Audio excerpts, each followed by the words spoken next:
I remember it was 2016 when I went to Kenya for the first time. So, every year for 6 years, you've been going. Like it's the Olympics of salvation, you've been practicing and exercising the faith. Practically pushing the limits and breaking barriers beyond your accustomed comfort. Forsaking convenience, disregarding maths and calculus, never calculating the risks, never re-evaluating the calling. Leaving the known for the unknown, a mind set to creating stories than reading stories. Through unpredictable challenges that could break but make you who you really are.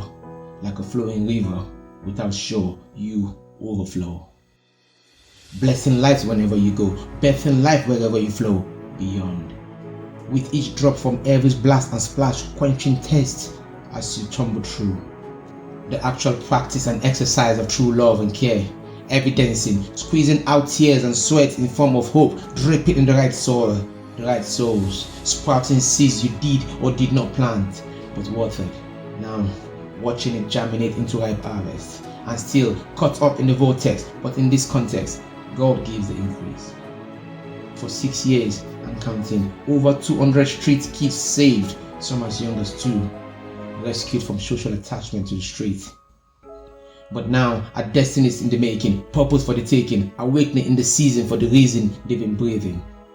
They are sponsored, accommodated, educated, well-fed, with medical, seminars, coaching, study sessions and mentoring that gives life a meaning, makes life worth living.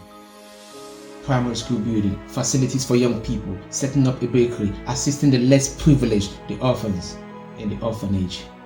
For sure, 24 hours a day they are grateful, longing to see more of God in the form of you, and you've been faithful, longing to see more of God in the form of them. Love flowing like a river, overflow. Your love and care cut so deep it leaves heart bleeding and needing an annual trip that a lifeline is bringing.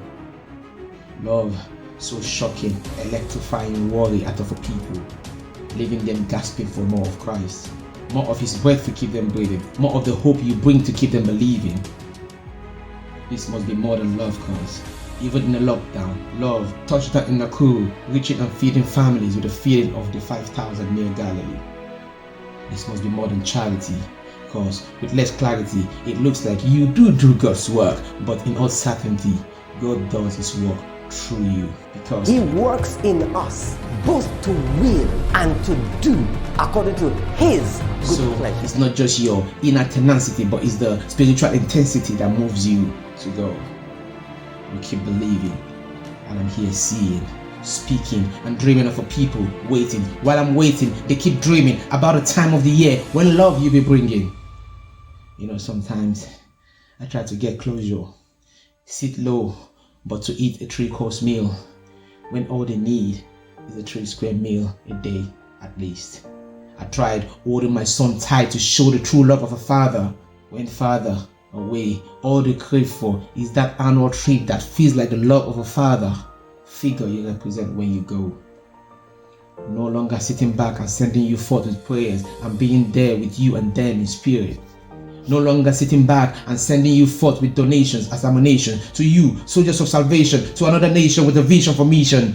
As you go, I care too much to sit aside like a furniture from IKEA. While you go, I'm not too cool for Nakuru. The next time you go, I'll come. I care because I care.